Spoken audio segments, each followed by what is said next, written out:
Hello and welcome to episode 94 of MMO Weekly, presented as always by Chitty's Cheesesteaks. I'm your host, Sal Manzo, joined by friend of the show, the Athletics' Will Sammon. Will, thank you so much for coming on, man. We really appreciate it. Yeah, of course, Sal. You and Mike do a great job. Happy to be on. Thank you. I know we were talking before.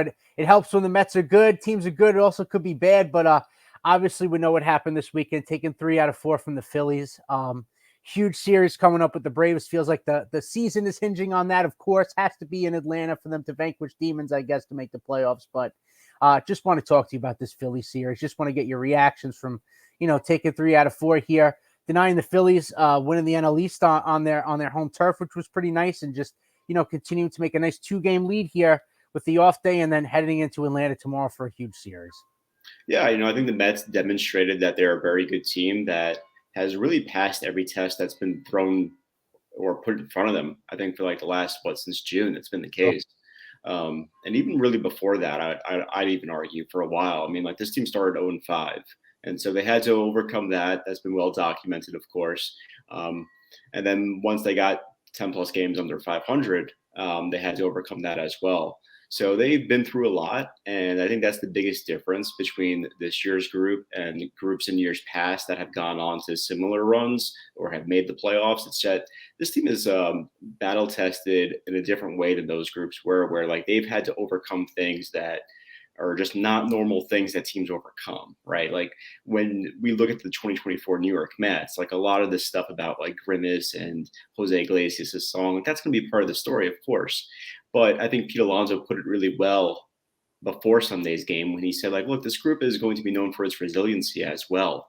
And I thought that was a good point. And I tend to agree with him because and this is assuming the Mets do make the playoffs, but even so, I'd even argue when it's all said and done, I think that a lot of people will point to that record when they were 11 games under 500, and that will always be part of their identity. That like, hey, this team did it. It was similar to like the Nationals in 2019, right, when they stormed back and they won the World Series. I'm not saying the Mets will win the World Series, but they may. And if they even get to the playoffs, it's a great story of the fact that like, hey, this happened, they overcame it. So I thought the Phillies series was just another example of them just handling their business and doing it in a competent way, and really impressive that they were able to pull that off without their best player. Like they're already down their best pitcher, Kodai Senga. They've been down with the guy they've been without him the whole season. And now you throw in the fact that they have to overcome their being without their best player overall. And not only that, they're probably their biggest leader as well in the playoffs. So that's a lot to deal with, and they passed that test with flying colors so far. And there's a lot of reasons to that I'm sure we'll get into. But that to me, my big picture sweeping takeaway is that this is a really competent team that does a lot of things well at this point. We saw them play defense well for the most part. I know there's a couple of plays there that were a little iffy, but for the most part, they made plays.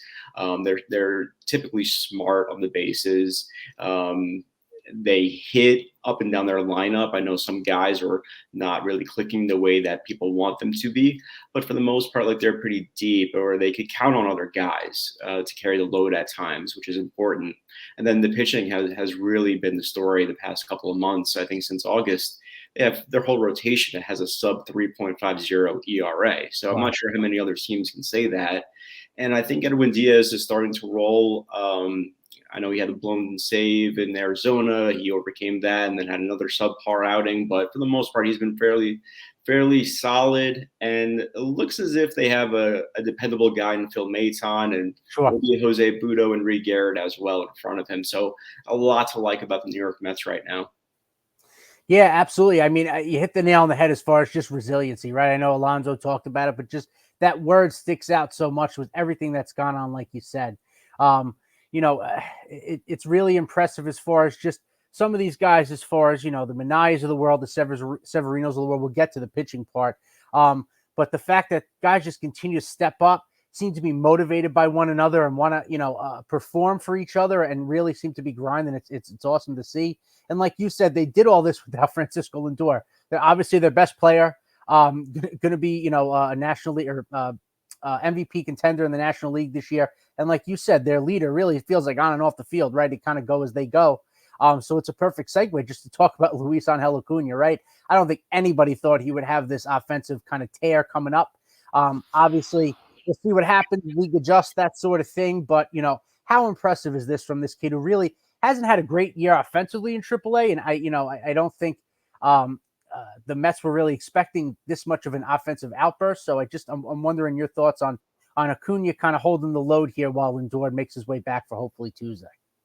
Yeah, how could you expect anything like this, right? I mean, like this is well beyond what anybody could have reasonably thought he would have been able to do. I think that they would have signed up for adequate defense, Sure. maybe a couple of hits here and there at batting ninth, but 3 home runs. I mean, having really competent at bats as well. Like there's been times where he's been down on the count, hasn't given up on it, hasn't been overmatched, and he's come through, or he's at least made the pitcher work a little bit. And so I've been very impressed with him. And what I like about him is that the game hasn't sped up on him in this big Sure. moment. And I think that's going to serve him well. I probably would lend to guess that that has something to do with his genes and who his brother is and who his family members are. It just kind of runs through him that way. But he has to prove it on the field, though, right? And he's doing that. And so I think the Mets are awfully proud of this kid for what he's been able to do in this huge spot. And I'm in agreement with you. His minor league season was nothing special. It was fairly unremarkable. He had a lot of ups and downs, mostly some long downs as well. But they really worked with this kid though on his swing, and I think J. Pierre Ancibia, one of the coaches at AAA Syracuse, really had a huge influence in just altering a little bit of a difference between his swing and his brother Ronald Acuna's swing. Sure. And I think that goes a long way because if you look at these two guys, they're very different. I mean, one is 6 foot 220 or whatever it is, and the other is about 5'8", and that's a huge difference. They're two different players. In the batter's box, they look very similar though, except for like one thing, and it has to do a little bit with the way Luisangel Acuna holds his bat, and he's made a little bit of a change there, and it helps him get into the strike zone a little bit quicker, and it's led to some better results, I think. And they've also worked with him with the mental performance staff as well, kind of slow him down a bit. And I think we're seeing the fruits of that right now. So it's been a very, very good showing for this kid. I don't know how sustainable the success is or anything like that, but that could be a problem for the Mets or a challenge or an issue, whatever you want to say, down the road. For right now, they're just happy that they're getting somebody that can make the 6'3", who could, field the ground ball, throw to first base.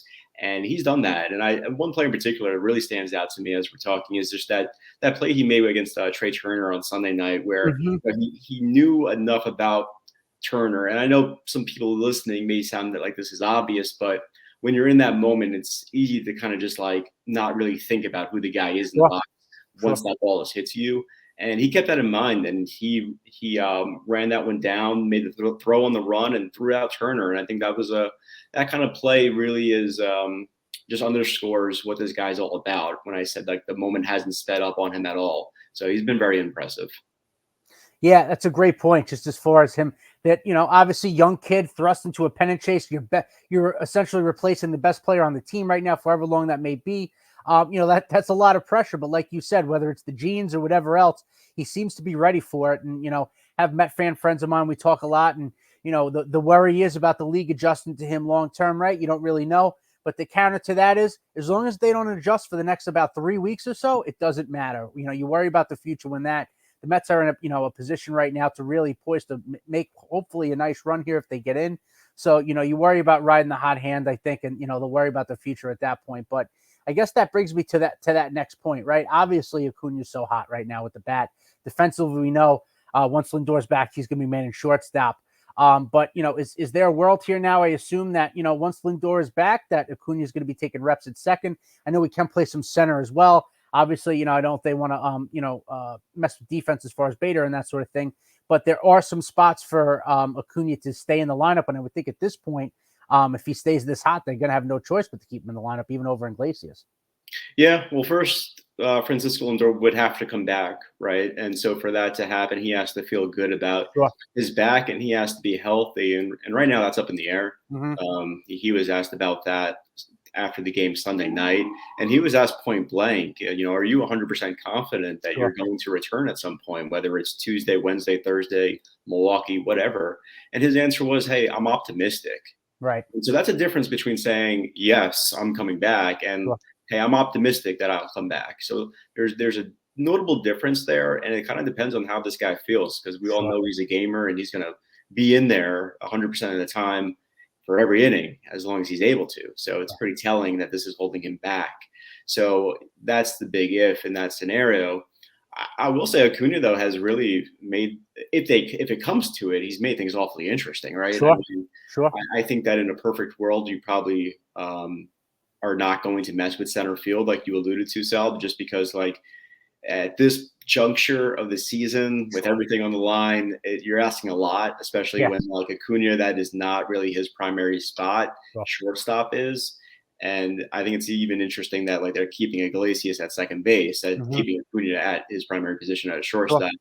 I'm interested actually, like say Lindor comes back, do they think sometimes like, hey, maybe we should DH Vientos and try Sure. Acuna at third base? That's a position that he has not played in the minor leagues yet, but could he play it? Maybe. I mean, he looks like quite the athlete, so I Sure. wouldn't be surprised if he played that competently as well. I don't know. I'm just kind of spitballing here about the possibilities. And as Carlos Mendoza has loved to say recently, those are good problems, because it Sure. means like, they're getting their guy back and that they're still in this, and they have these sort of options in front of them. So we'll see. It's a good problem to have, and it will be an interesting one definitely for next year. Yeah, absolutely. Right. As far as in the short term, the worry. Lindor plays every day. So this is obviously something that's hurting him. I know he's killing to be in that lineup. So hopefully he can get himself right if it is for the Atlanta series. Hopefully, if not for Milwaukee, whatever it is. But it seems like the Mets obviously it's this next man up mentality. They're really, um, you know, uh, rowing the boat as far as the pace not stopping. Obviously, losing someone like him is huge, especially if you want to make a run. But as far as they're concerned, it just seems like, next guy fills in, we keep rolling here, and we do it for the next guy, which hopefully they can kind of continue that. And I guess that brings me to my next point as far as these young guys. Francisco Alvarez, hot again with the bat. We know, a couple things last night in the field. Obviously, got saved by a base. We can get to that, but getting hot again as far as the power goes. I just want to get your thoughts on him here, heating up down the stretch run, and hopefully can help the Mets poise now to get into October. Well, it's a great sign for them and for him, because I wasn't sure if that was going to be the case. Sure. It was not looking great for him, and I didn't know. I was always confident that at some point, whether it's spring training or early next year, he'd be just fine. But Sure. you're asking a lot for somebody to just snap out of a funk like that during a stretch run, with these games mattering so much. So I wasn't sure if he'd be able to snap out of it in time, but he has. His at bats have looked great. They've looked better. He's not chasing at those sliders outside as much as he was. I'm sure they're still going to get him from time to time, just like anybody else, and maybe even more so because of how young he is. It's still something that he has to work on, but he's coming through as far as the power goes, for sure. And he deserves a lot of credit. Mets coaching staff, Chavez and Barnes, have done a really good job of sticking with him and working through with him and getting Sure. through to him about some changes that they wanted to see. And he's done well. And so I think that it's important, because he's a guy who really is at his best when he's exuding Sure. confidence. And he's always going to be that. But I thought it was kind of concerning when he was telling people like, hey, I'm not really feeling all that powerful right now. Right. It's not really something that Francisco Alvarez is saying Sure. usually, right? Sure. He's always the opposite. He's always somebody that, swaggers to the batter's box and has this aura about him. So that was concerning. And that led me to think, hey, maybe he won't snap out of this funk. But to his credit, he's flipped that, and he's back to being sort of the guy that we saw when he first came off the injured list Sure. times last year when he was really hot. So Yep. it's a great sign, because they needed other people in this lineup. If they're not getting it from some veterans like JD Martinez, they needed some other guys at this point without Francisco Lindor. And so for that to be Alvarez, for that to be Brandon Nimmo, it's huge for this group.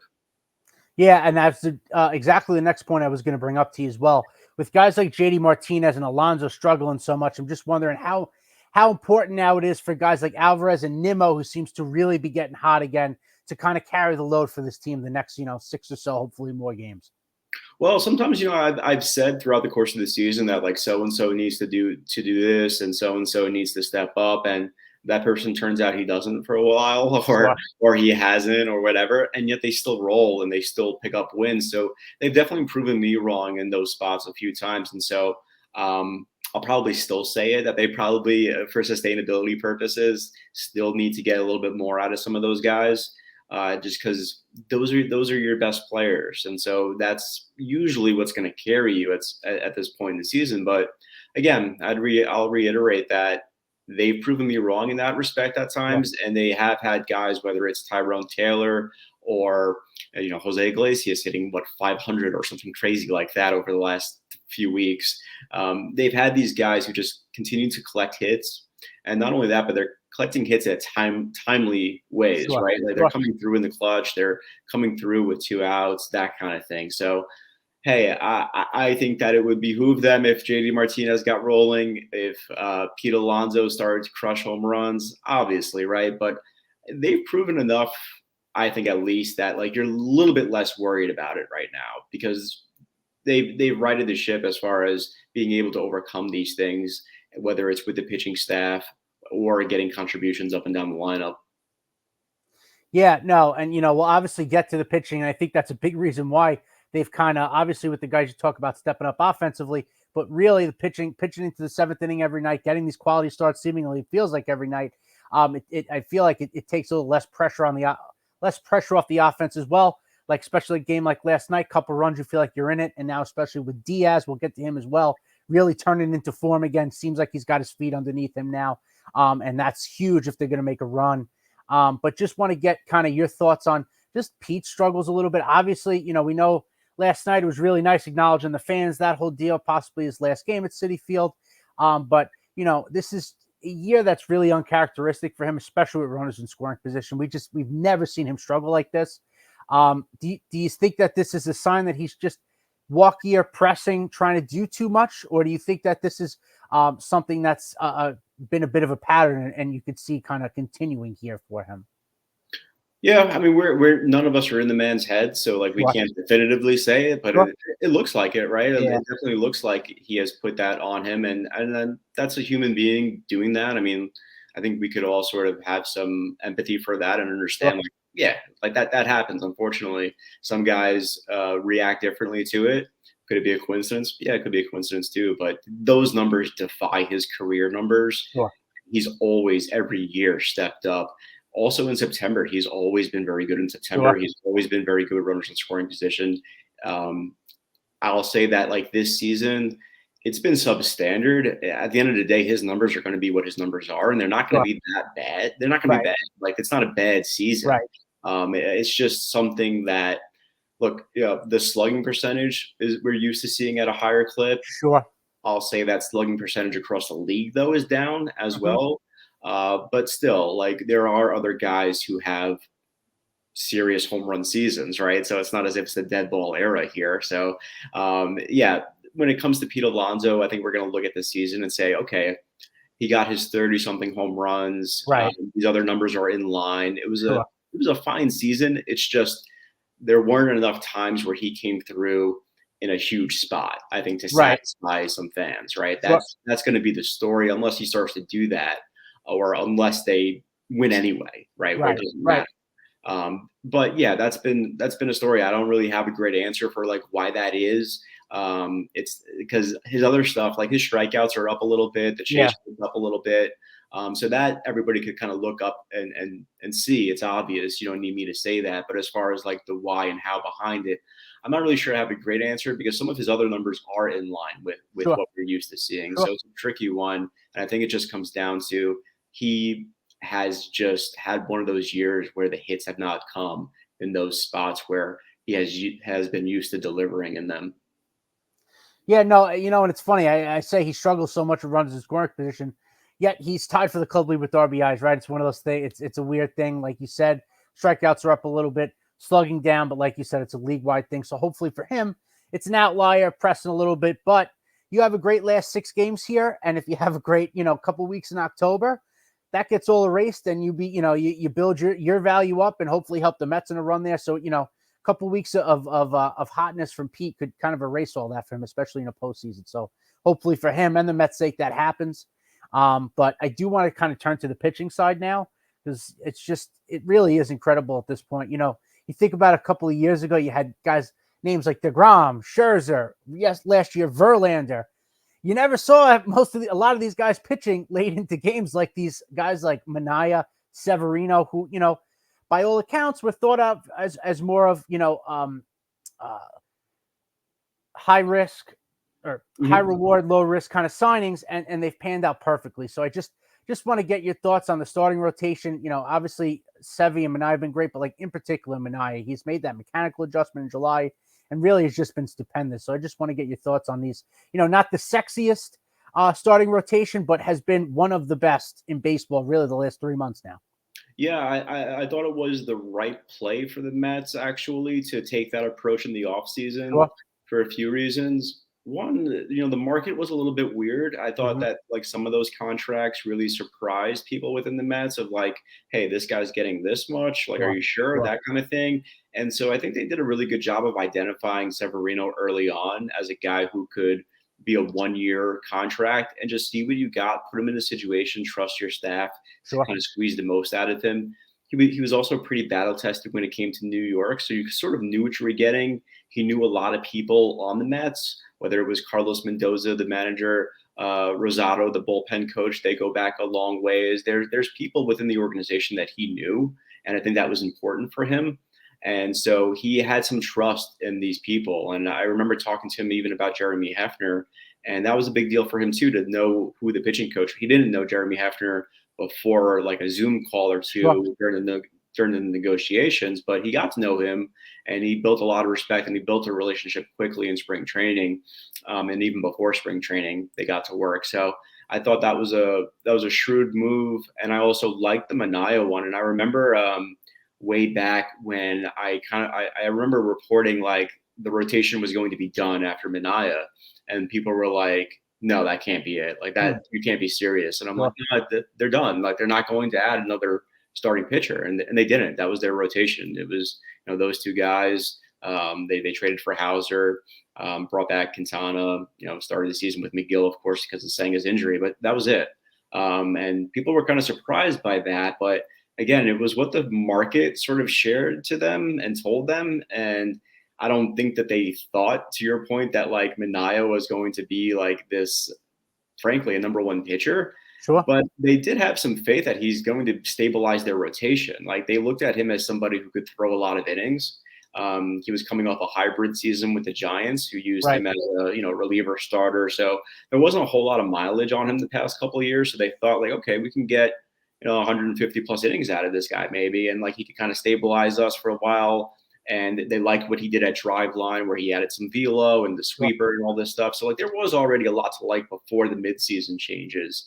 So I give the front office some credit there. But yeah, I think that the players also, like Manaea is just saying to himself like, hey, I see this and I think I could do this. When he looked at Chris Sale, that guy's a thinker when it comes to the game. He's always sort of tinkering. And so I give him a lot of credit for implementing that, because that's not easy to do in the middle of the season. And so he pulled it off, and he's been fantastic, and they know what they're getting, I think. And that's the biggest thing for me, is that like when that guy takes the mound, he's giving you 6 innings, which is kind of wild to say, because like we're not used to saying that about Mets pitchers. Right. We're used to like waiting until like the wheels fall off, unfortunately for them, but it's not been the case. It's almost a surprise when they don't go deeper into games. When like Peterson had that short start the other day where he got pulled early, and rightfully so, a lot of hard contact that day. But it was a surprise to see, because like we're so used to them going deeper into games. So that's been, I think, the biggest key that for the Mets has really changed their season, or maybe not changed their season, but it has allowed them to really build up this ground and become a contender here, and a firm contender, rather than being like on the outside looking in or on the bubble. Like they're here right now, and it's a lot to do with their starting rotation for kind of giving them a fairly good chance to be in games every single day. And that had a trickle down effect to their bullpen and the usage, and making sure guys then suddenly had roles and had lanes to step into. And it wasn't just, okay, we need somebody in the 5th inning here. It was like, no, we could wait till the 7th, 8th to get our bullpen. And so it really helped things in a few different and significant ways. Yeah, no, absolutely. It's a great point, right? When you start as pitching to the 6th and the 7th, you don't need that long of a bullpen, right? You just need that bridge to Diaz, and hopefully you're getting a lot of saves there. But obviously, last couple things, you obviously mentioned Senga being out this year. We know he was trying to make his way back, hopefully for the last couple series and into the postseason. Obviously, got taken out. He had the triceps tightness. Is there at this point any realistic chance that like he could make a postseason roster? It's just not enough time and innings under his belt to be able to get his legs and his arm underneath him to do, make any sort of contribution for this team in the postseason. Well, the problem for that is like you're gonna have to like essentially restart the clock, and that takes a Sure. lot of time, right? So like for people who want to know what that means quickly, it just involves like, okay, you're gonna start playing catch, or you like Right. he's still throwing according to Mendoza, so that's helpful. Okay. But you have to get him in a game situation, and that takes a couple of weeks usually. Sure. Maybe in his instance, it wouldn't take as long, but still, like you're not dealing with a lot of time here. Like everything ends Right. even if you win the World Series, everything ends in a few weeks, right? Right. So it's Right. like you're not really dealing with a lot of time Sure. to be stretching this guy out, and I don't know. I don't know like what, and then you have to say to yourself like, is going with him if and when he is healthy, Right. is that Mm-hmm. better than whatever the alternative is? Sure. Sure. And frankly, like some of these guys have pitched really well. Like Yeah. Jose Quintana has pitched really well. Peterson has had, a lot of success. McGill looked really sharp against Sure. the Phillies on Sunday night. So, like, this is not, a month or two ago, I would have had a different answer for you. Right. But Right. I think right now, it's really hard to deny someone like Jose Quintana when he has a 0 ERA in September. I mean, Sure. like, give the guy some credit here. Yeah. He's thrown well, and they're just not that team that was hurting for starting pitching that they were a few months ago. It's a different team, and it's something that's kind of surprised me, frankly, about this team because before the trade deadline, I was waiting for things to kind of fall apart for their Mm-hmm. rotation, just Sure. because if you look at their workloads and just the consistency factor. But again, it's another instance of me being proven wrong by this team. Yeah, no, same. Absolutely. It really is such a pleasant surprise. You thought some, if not one or both, some of these guys would break down at some point. They would need to add that. But, like you said, these guys are pitching really well. They're confident. Confident in taking the ball every fifth day. And, it's a good point that you might not want to mess with that either way. So it's, again, good problems for the Mets to have on that front, at least. And I just want to end the show pitching wise. We mentioned Edwin Diaz a little bit. Obviously, yesterday, 6th-out save, comes in the 8th, gets the heart of the order. I was a little worried about the up and down there, especially into the 9th. A little hairy there, but he gets the job done. That's why you pay the man what you did. It felt like last night, especially, that Edwin Diaz from 2022 is back. It feels like the fastball velo is there. At times, especially in the 9th, he was overthrown a little bit. It felt a little extra amped up, but outside of that, the slider looks like it has that late bite and depth on it, and he seems confident in throwing both those pitches and coming out there. So I just want to get your thoughts on Diaz kind of resurgence here and falling back into the guy that we fell in love with in 2022. I thought it was a great move by Mendoza. I thought it was the right move. I think in retrospect, it's easy to say it's obvious, but Sure. like this guy threw 17 pitches the day before, got you 4 outs as well, just the day before. And so now you're asking him to come in, an inning earlier than he's used to. And oh, by the way, face the Phillies' best hitters. Right. I mean, that was Schwarber, Turner, and Harper that he went through in that 8th inning. And I think he only used 12 pitches or so. Sure. And it was great to see him hit 100 and to, I think, average in that 8th inning around 99 miles an hour. So those were huge signs, I thought. And I like that he relied on that fastball too, where it's like he's not really playing games with the slider. He's like, right. I'm just going to give you my best stuff here. And so the Mets, again, I'll point to the fact that that was the right move because you have to, if you're going to win or lose with that guy. That's just the story. I mean, I'm sorry, but that's your best reliever. I know some people question if he's the same guy from 22 or whatever. Yeah, maybe he's not. I mean, that was a crazy season. Sure. To ask somebody to replicate that is just not fair. But he is awfully good still, and I still think that you're bound to be in a situation where he's going to win or lose you the game. That's his job. So you had to have him in there. And I thought he played it well, Mendoza, with he even said after the game, I was going to keep things really short. He had Stanek warming up at the 9th inning. So if there was a little bit more trouble we may have seen him. If there was another walk, we may have seen him, I think. So I thought it was just a very he managed the game well, and it was great to see Edwin Diaz step up to that challenge. The only quibble, of course, is the stolen bases that made things a little dicey there. Sure. So playoff atmosphere, playoff game, that's something that you want to keep in the back of your mind. Sure. You cannot have those guys take those bases so easily. But when you're putting them away, when you're striking them out, I guess it doesn't matter at the end of the day, but it certainly made things a lot more entertaining. Yeah, right. No, absolutely. And you think about a team that things are going their way. Obviously, talk about the stolen bases. Alvarez, throws a ball to third base, hits off the bag. Feels like 9 times out of 10 that ball ricochets into left field, and that's a tied game. But for some reason, it stayed up and stayed right next to Vientos. The runner stays at third, and Diaz is able to get the last out there. So sometimes it's good. It's sometimes good to be lucky. And I feel like with good teams like that, sometimes they get breaks. So hopefully, the Mets can continue to do that. Hopefully they can stay hot. We know with this new format the last couple of years, the teams that are the hottest that, heading into the playoffs seem to do the best. And if the Mets can get in, hopefully they can make some noise. But, very fitting that this season essentially is going to come down to a series in Atlanta against the Braves. They're not the world beaters the last few years, but I never take that team lightly, especially when the Mets are playing them. And if they could take a series there and vanquish those demons, so to speak, I think they could be really poised for a fun October, hopefully. Yeah, it's a 3-game series, and the Braves, I think to your point, they're not overly impressive by any stretch. They've been like the opposite of the Mets, where Sure. they got off to that hot start, and then they've really have been a 500 a little bit better ever since like May or June. So, but I will say that they have a pretty good starting pitching staff, and they're throwing some really sharp pitchers this Sure. series versus the Mets, and anything can happen in a 3-game series, but it's been a charmed season for the Mets. It really has. On so many levels, it's been super entertaining and very fun to cover.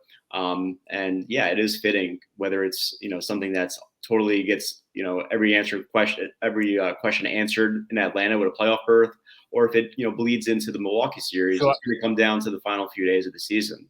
Well, either way you slice it. So I mean, that's a fun thing to see unfold, especially from where we were just a few months ago. Yeah, if you would have told me the end of May that the Mets would be knocking on 90 wins right now, I don't know if I believe you, but that's why baseball's so great, right? But we'll wrap it up here. We don't want to keep you all night, Will. We appreciate you coming on, and we'll catch everybody after the regular season. After the Milwaukee series, we'll wrap everything up and hopefully previewing a playoff series against who we'll see. But as always, keep the faith, and let's go Mets.